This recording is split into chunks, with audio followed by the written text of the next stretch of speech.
येशु सर्वदा।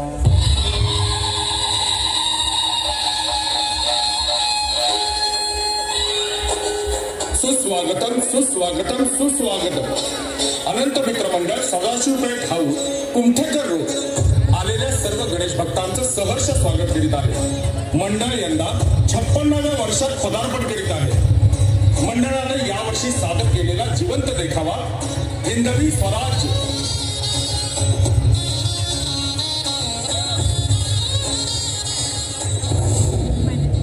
नमस्कार मंडळी। छत्रपती शिवाजी महाराज संभाजी महाराज यांचं नाव जरी घेतलं तरी आपल्यात उत्साह संचारतो। हिंदू धर्मासाठी बलिदान दिलेले संभाजी महाराज धर्म राखण्यासाठी औरंगजेबाला धैर्याने सामोरे गेले। छत्रपती शिवाजी महाराजांसारखा त्यांना पिता लाभला। छत्रपती शिवाजी महाराजांनी स्वराज्य उभारले। दख्खन मधल्या प्रजेला मुघलांच्या जाचातून मुक्त केले। स्त्रियांना संरक्षण दिले। परस्त्रीचा आदर ठेवला। पण आज आपण नक्की कसे वागतो आहोत समाजात? परस्त्रीचा आदर न लागता त्यांच्यावर अत्याचार होतात, पण आपण उघड्या डोळ्याने ते हतबलपणे बघत राहतो। मुघल हिंदू स्त्रियांवर अत्याचार करतो। त्याची चीड राजांना लहानपणापासूनच होती। स्त्रीची बेआबरू केली म्हणून राजांनी रांजेगावच्या बाबाजी पाटलाचे हातपाय तोडून त्याचा चौरंगा केला। जातीवाद धर्मवाद तर आपल्या नसा नसात वाढतो आहे, पण धर्म म्हणजे नक्की काय हे कोणाला समजून घ्यायचं नाही। आठवा तो प्रसंग जेव्हा नेताजी पालकरांना महाराजांनी पुन्हा हिंदू धर्मात घेतलं। मोहम्मद कुली खान महाराज मुजरा सुद्धा विसरलात। औरंगजेब बादशहाचे निष्ठावंत सरदार। महाराज मी चुकलो महाराज, मला क्षमा करा महाराज, मी चुकलो। क्षमा? आणि तुम्हाला एकेकाळचे तुम्ही आमचे सेनापती महाराज। तुम्हाला लोक प्रति शिवाजी असं समजत होते नेतोजी, आणि आज तुम्ही आमच्या समोर मोहम्मद कुली खान म्हणून आलात। काय केलं हे नेतोजी तुम्ही? तुम्हाला धर्माचाही विसर पडला? महाराज मी हौसेला धर्म नाही बदलला। माझ्यावर सक्ती करण्यात आली होती। धर्म बदलण्यासाठी माझ्यावर दबाव टाकण्यात आला होता महाराज। कुणाला सांगता हे नेतोजी? खरं खोटं आम्ही जाणतो।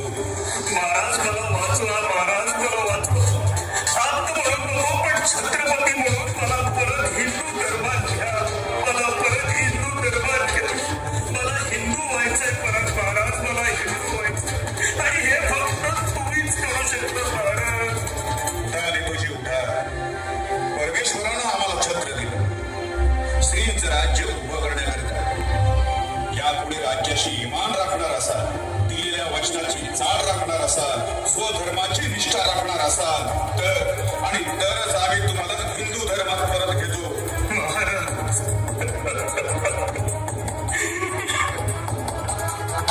नेतोजींच्या शुद्धीकरणाची तयारी करा।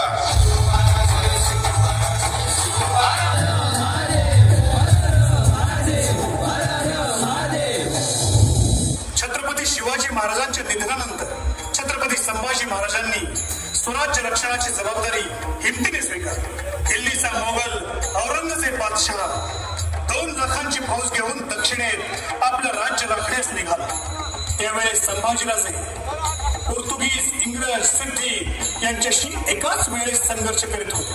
औरंगजेब दख्खनमध्ये आल्यावर शंभूराजांनी त्याला 8 वर्ष धैर्याने तोंड दिले, पण संगमेश्वरामध्ये 1 फेब्रुवारी 1689 मध्ये औरंगजेबाचा सरदार मुकर्रम खानाने संभाजीराजांना त्यांचा मित्र कवी कलश यांच्यासह पकडले व त्यांची धिंड काढत बहादूरगडावर नेले।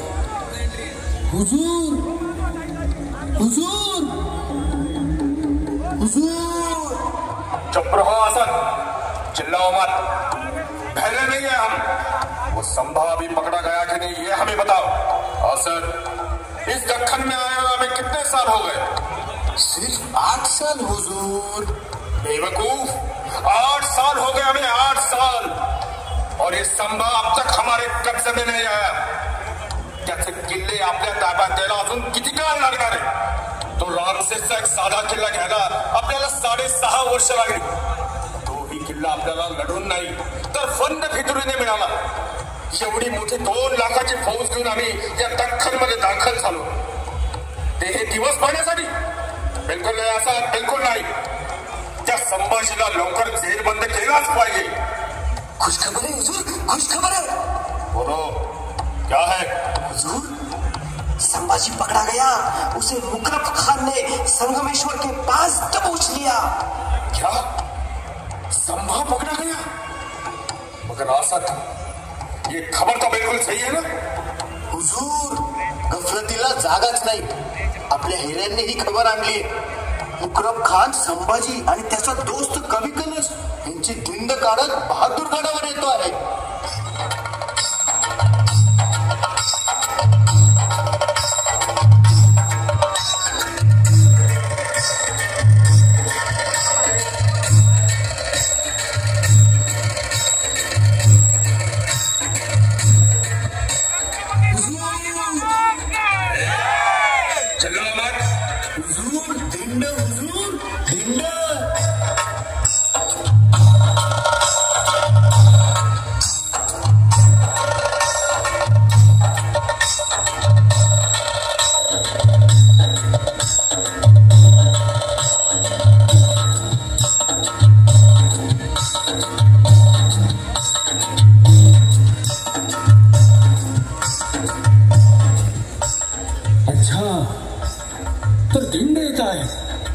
जहन्नमी मरगट्ठों के राजा की.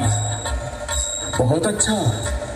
अल्लाहु अकबर, अल्लाहु अकबर. जाओ उस जहन्नमी संभाजी को मेरे सामने पेश करो. जी हुजूर. सुनो. जी हुजूर. त्याची झडती घ्या. हुजूर, त्याची झडती घेतली आहे. कैद्याजवळ एकही शस्त्र नाही. सुनो. जी हुजूर. हात पाय घेतलं त्याचे? काही वाघ नख वगैरे? हुजूर, कैदीचे हात पाय साखळ दंडांनी जकडले. ठीक है. सुनो.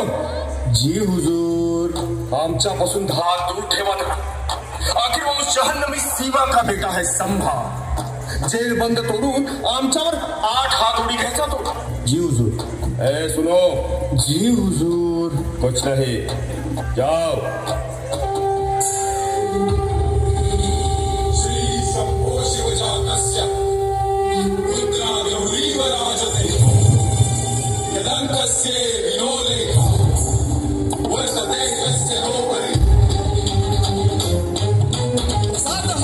भवानी आईचा पुरंदरी जणू प्रचंड दुर्ग जन्मला. तऱ्यामधून सप्तसागरामधून घोष शंभू शंभू येऊ लागला.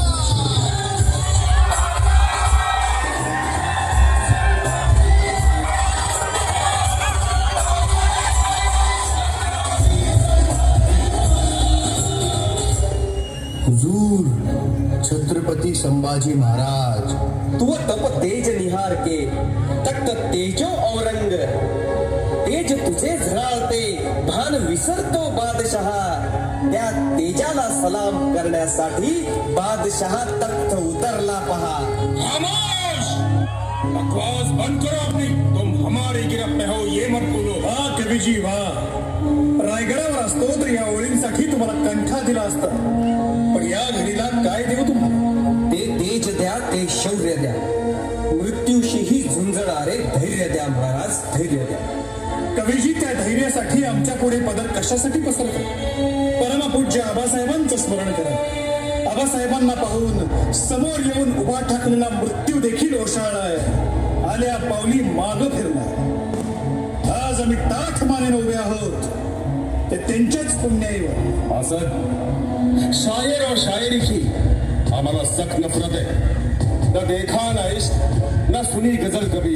परवरदिगार की खुशी यही हमारी तमन्ना रहे. वाह हुजूर वाह. एक कमबख्त, शायरीची नफरत दाखवण्यासाठी सुद्धा तुला रचावा लागला एक गझल.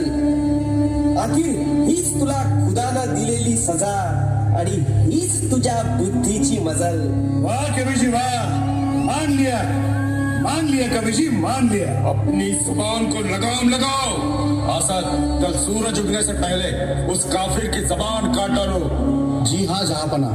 झाकशील हे आभाळ तरी सूर्य तेज ते लपेल कैसे, छाटशील ही जुबान जरी काव्य ते मरेल कैसे, जिवंत राहील गझल तराणा सरस्वतीचा हा नजराणा, अभंग अतूट आहे जैसा ताठ कणा आणि मराठी बाणा। तो ये है छत्रपती संभाजी महाराज। कवीजी, शहनशाह आलमगीर म्हणतात ते हेच काय? राजे, एकाच गोष्टीचं आम्हाला दुःख वाटतं, आपली शानदार धिंड बघायला आपले मरून पिताजी छत्रपती शिवाजी महाराज हयात असते तर।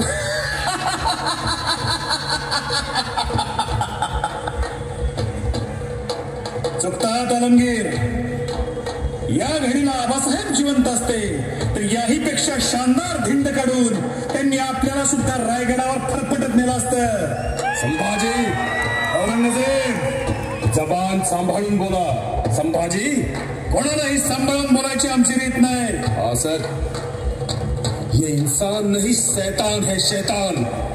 लाहौर बिलाकुत, आता तुझी मौत आली। औरंगजेब, तू बेवकूफ आहेस। अरे मौत येणार येणार ती येईल कुठून?